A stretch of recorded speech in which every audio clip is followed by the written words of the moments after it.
Bene, prima di delineare le caratteristiche e la struttura del fondo, appunto il Fondo Guido Piamonte, che è alla base della mia ricerca, ritengo utile partire da un breve profilo biografico del soggetto produttore appunto di questo fondo, che è Guido Piamonte. Guido Piamonte nasce a Venezia nel 1911, quindi poco dopo l'inizio del Novecento, e muore a fine secolo, quindi lo attraversa tutto perché muore a Milano nel 95. Piemonte è stato un personaggio dai molteplici interessi, è nato e cresciuto a Venezia, frequenta il liceo Marco Foscarini dove conosce coloro che saranno i protagonisti della cultura veneziana del secondo Novecento. Dopo il liceo si iscrive in fisica all'Università di Padova, ma gli studi scientifici non sembrano soddisfarlo, così nel 1932 inizia a frequentare i corsi di composizione tenuti da Gianfrancesco Malipiero presso il Conservatorio Veneziano, avvicinandosi così al mondo musicale che poi sarà una parte importante del suo futuro. Dopo la laurea in fisica, sempre più attratto dagli studi umanistici, si iscrive sempre a Padova in filosofia e nel 1948 si laurea con una tesi sul formalismo di Hanslick con relatore Luigi Stefanini, spiritualista cristiano interessato allo storicismo, al neoidealismo e all'esistenzialismo. Questi indirizzi filosofici che ritorneranno appunto, saranno anche presenti negli scritti di Piamonte stesso. Un elemento importante della sua biografia in funzione dell'attività che lo contraddistinguerà nel corso degli anni, cioè quella di critico, è il lavoro da lui svolto dal 37 al 40 come capo dell'ufficio stampa del Teatro La Fenice e segretario del Festival di Musica Contemporanea della Biennale di Venezia. Nel 1944 viene incarcerato a seguito di una condanna di 3 anni per antifascismo a causa di alcuni articoli pubblicati nel Gazzettino nel luglio del 1943, quindi dopo il 25 luglio in realtà, subito dopo la caduta del fascismo. All'inizio degli anni 50 lascia Venezia per trasferirsi a Bolzano, dove insegna storia della musica al conservatorio, per poi spostare circa 10 anni più tardi i suoi interessi giornalistici a Milano, insegnando contemporaneamente letteratura poetica e drammatica al Conservatorio di Parma.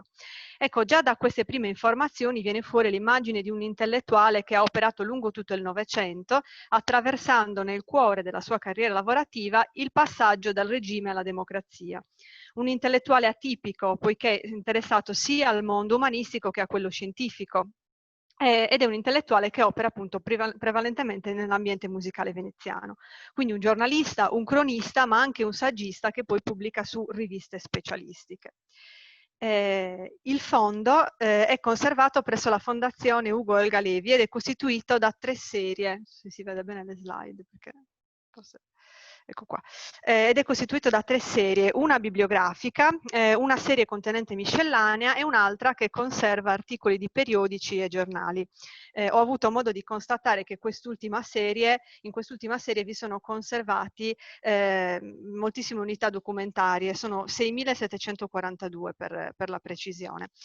Appunto quest'ultima serie, la serie degli articoli, raccoglie articoli firmati da Piamonte su quotidiani e periodici dagli anni 30 agli anni 80 del Novecento, quindi anche questo è un lungo periodo lavorativo. Appunto con la mia ricerca mi sono occupata proprio di questa serie.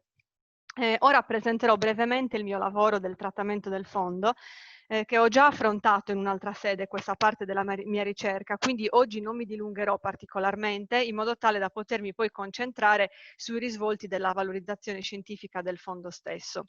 Il lavoro del trattamento archivistico è iniziato con un censimento sommario e una prima valutazione dello stato di conservazione dei documenti.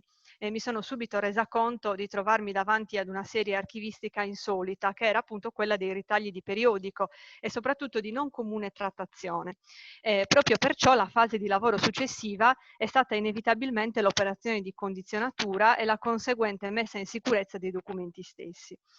Ho avviato inoltre anche la fase di descrizione della documentazione. Ad oggi è stato descritto poco più del 60% dell'intera serie, circa 4.100 unità documentarie.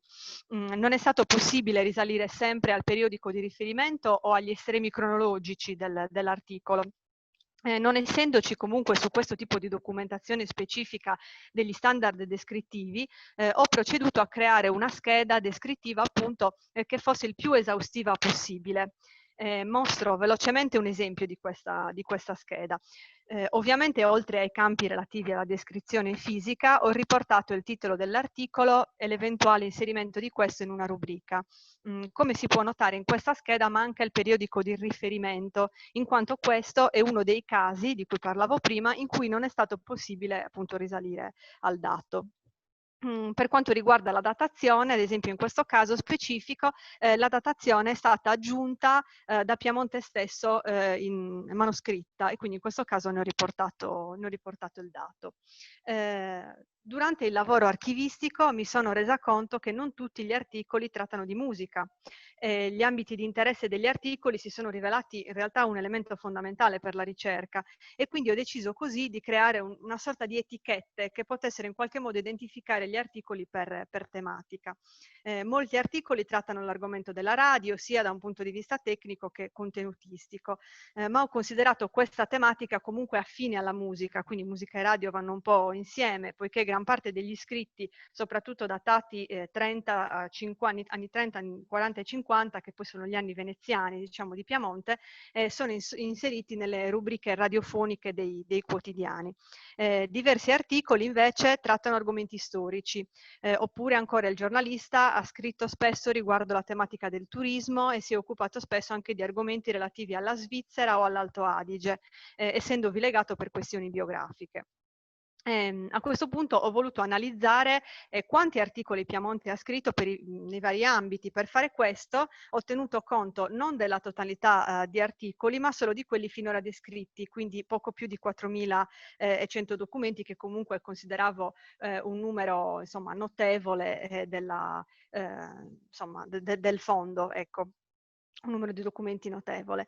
Quindi, avendo già stabilito che la tematica della musica e quella della radio possono considerarsi affini, ho deciso in questo contesto di inserirle appunto nello stesso campo.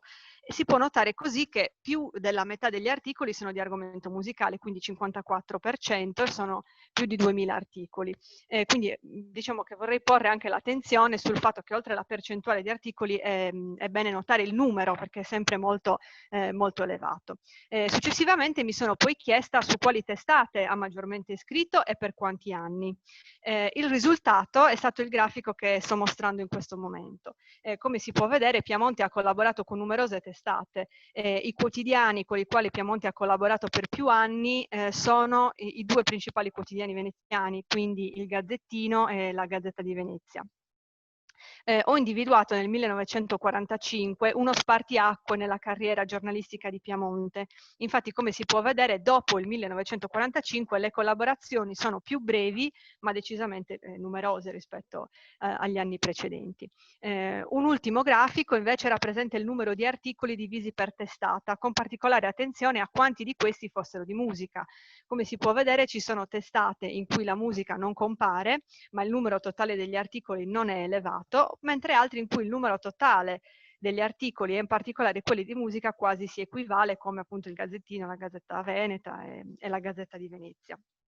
Una volta terminato il lavoro di trattamento del fondo e dopo un primo lavoro di analisi, il mio obiettivo è stato quello di restituire un ritratto di Piemonte critico sulla base del fondo archivistico che ha prodotto, ovviamente, ma confrontandolo anche con le immagini tipologiche disponibili della critica musicale italiana coeva. Ora non vorrei dilungarmi in un excursus sulla storia della critica musicale novecentesca italiana, ma vorrei segnalare però che nell'approcciarmi alla figura di Piemonte ho notato che finora le immagini tipologiche dei critici musicali di inizio secolo sono numerose, così come sono numerosi gli studi compiuti sui loro scritti, mentre si reperiscono con più difficoltà studi storico-musicologici sulla seconda generazione della critica musicale italiana novecentesca.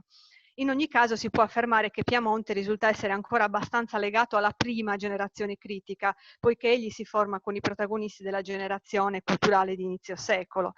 Il giornalismo musicale di Piemonte risulterà fortemente influenzato dalla vicinanza a Gianfrancesco Malipiero, e Piemonte risulterà essere un profondo conoscitore delle istituzioni musicali veneziane.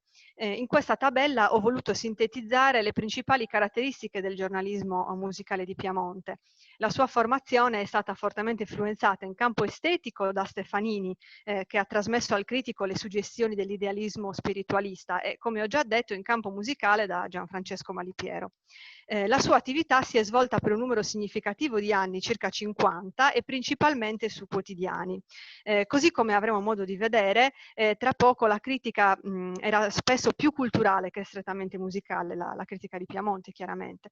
Si può affermare senza esitazioni che egli non rientra nelle categorie di critico musicale che la storiografia ci restituisce, cioè non può essere considerato un critico compositore, come insomma diciamo soprattutto all'inizio Novecento ce n'erano diversi, né un letterato musicista come poteva essere Bontempelli per esempio, e né un compositore dal profilo debole, che poi sarebbe un critico che svolge l'attività di compositore solo marginalmente. Piamonte è un giornalista non musicista, vicino al mondo musicale, con una discreta conoscenza tecnica. Ecco, queste caratteristiche lo avvicinano più alla tipologia di critico musicale tardo ottocentesco, piuttosto che ad un intellettuale formatosi nel pieno Novecento.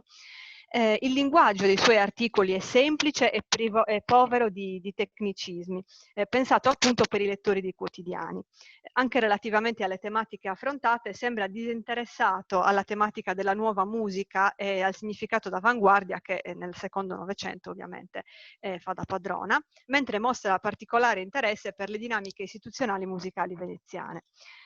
Ma qual è l'idea, diciamo, di critica che sta alla base del giornalismo di Piamonte? Lo si può evincere da un suo scritto pubblicato sulla Rivista Musicale Italiana nel 1942. È bene ricordare che la Rivista Musicale Italiana nasce a fine Ottocento ed è una delle prime riviste specialistiche in ambito musicale. La sua caratteristica principale è la scientificità del metodo con un approccio oggettivo critico positivista.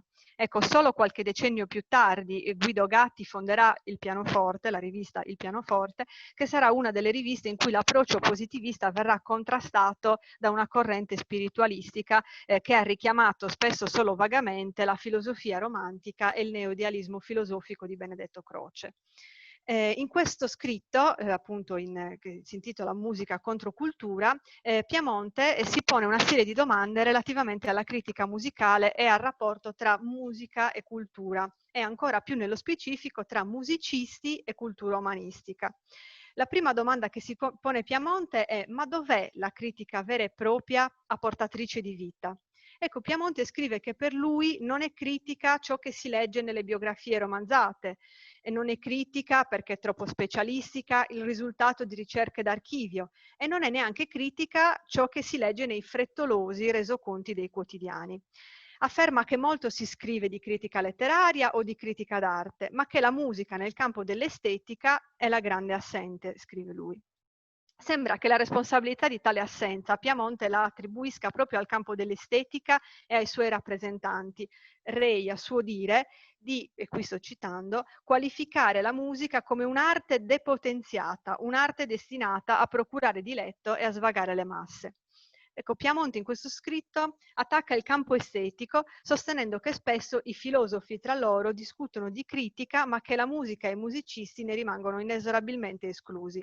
In particolare cita i crociani, che nonostante professino l'esistenza di un'arte unica senza suddivisioni, di fatto però escludono dai loro ragionamenti la musica, rischiando così di far ricadere la musica nella non poesia. Ecco, ho detto poc'anzi che il pensiero di Piamonte si può identificare con un pensiero di tipo idealista spiritualista. Alla luce di ciò, quindi, questa accusa ai crociani risulta doppiamente significativa. Un'altra domanda che si pone Piamonte in questo scritto è se sia necessario o meno che il critico sia un musicista per forza. Ecco, qui però Piamonte risponde immediatamente, qui cito: è tempo di rimuovere questo annoso e grossolano pregiudizio, poiché è vero che il musicista avrà sempre dalla sua la conoscenza tecnica, però, scrive Piamonte, è bene porre una questione grave e delicata, cioè la questione dell'educazione culturale e umanistica dei musicisti. Ecco, fin qui forse Piemonte si era trattenuto dall'enunciare con fermezza le sue idee alquanto radicali, però d'ora in poi non risparmia sentenze e scrive: il neomusicista che esce di conservatorio denuncia una preparazione culturale inferiore a quella di un ragazzo che, uscito appena dalle penombre ginnasiali, si affaccia trepidamente alle soglie del liceo. E in più aggiunge che se anche qualche musicista dovesse sentire la necessità di colmare questa lacuna, scrive che la formazione umanistica non può essere un quid che venga ad aggiungersi a un certo punto, ma è un qualcosa che viene dal di dentro. Scrive Piemonte: nel travaglio dell'adolescenza e solo così riesce ad innervarsi felicemente nella personalità. Ecco, Piemonte poi passa a proporre quelli che lui definisce due rimedi, quindi due proposte di risoluzione. La prima impone di rivedere i programmi dei conservatori nel settore umanistico-filosofico, mentre il secondo consiste nell'indurre, anche qui sto citando, nell'indurre gli uomini della cultura, la cui attività speculativa ha sinora ignorato o sottaciuto la musica, a estendere a questa il raggio della loro quotidiana attività indagatrice. Propone poi un terzo rimedio che lui identifica come più radicale, cioè quello di introdurre la musica nelle scuole e in particolare la pratica del canto corale e del canto polifonico. Ecco, queste idee che vengono fuori da questo scritto Musica contro cultura sul rinnovamento degli studi musicali non sono però da considerarsi completamente nuove. Erano già presenti ad esempio qualche anno prima proprio nelle lettere e negli scritti di Gianfrancesco Malipiero che, come ho già detto, in quegli anni Piemonte frequentava spesso. Malipiero ad esempio nel 1937 in una lettera da me ritrovata nell'Archivio di Stato di Roma, scrive appunto, cioè proponeva, diciamo, di costruire a Venezia un teatro di stampo wagneriano capace di contenere 5.000 persone, nelle cui sale poter istituire delle scuole comunali di musica in cui ogni settimana avere almeno 2 ore di canto corale. Quindi è chiaro che l'idea del canto corale nelle scuole, diciamo, Piemonte l'ha presa, diciamo così, in qualche modo da Malipiero. E ancora nel fondo Malipiero conservato qui a Venezia vi è uno scritto sugli studi musicali nel quale il compositore auspica la possibilità che vi siano scuole d'artigianato musicale per quelli che Malipiero chiama i musicisti, che poi in realtà sono gli esecutori, e scuole superiori per studiare ciò che è scienza ed estetica musicale. Ecco, è chiaro quindi che le idee sul rinnovamento degli studi musicali enunciate da Piemonte nel suo scritto hanno forti influenze malipieriane.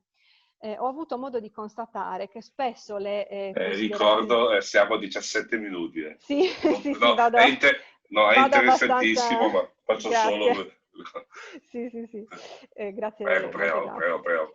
Gran parte degli articoli, diciamo, del fondo, appunto, di cui ho già parlato, datati tra il 30 e il 50, riguardano la vita musicale a Venezia con un'attenzione particolare per le istituzioni musicali, come ad esempio il Festival Internazionale di Musica Contemporanea. Ecco, tra il 41 e il 49, come si può vedere nella slide, Piemonte scrive diversi articoli sul festival musicale. Anche se la sua attenzione è rivolta principalmente all'aspetto organizzativo, diciamo, del festival, come si può vedere nella slide, infatti nel 1943 Piemonte scrive diversi articoli, più o meno uno alla settimana, su come si organizza una stagione lirica. In questi resoconti sui festival il suo punto di vista è spesso quello del pubblico più che del tecnico, dell'addetto ai lavori, e quando raramente Piemonte fa un certo tipo di critica rimane ancorato alla generazione di compositori precedente la sua, come nel caso dell'articolo del 46 relativo al nono Festival musicale veneziano, nel quale scrive che la crisi musicale che sta attraversando il mondo purtroppo si manifesta anche in occasione del nono Festival internazionale ed evidenzia come, e qui cito, alle spalle dei tre grandi, cioè Pizzetti, Malipiero e Casella, si apre un vasto varco che la generazione dei quarantenni, avente ad esponenti il Petrassi e il Dalla Piccola, non basta a riempire.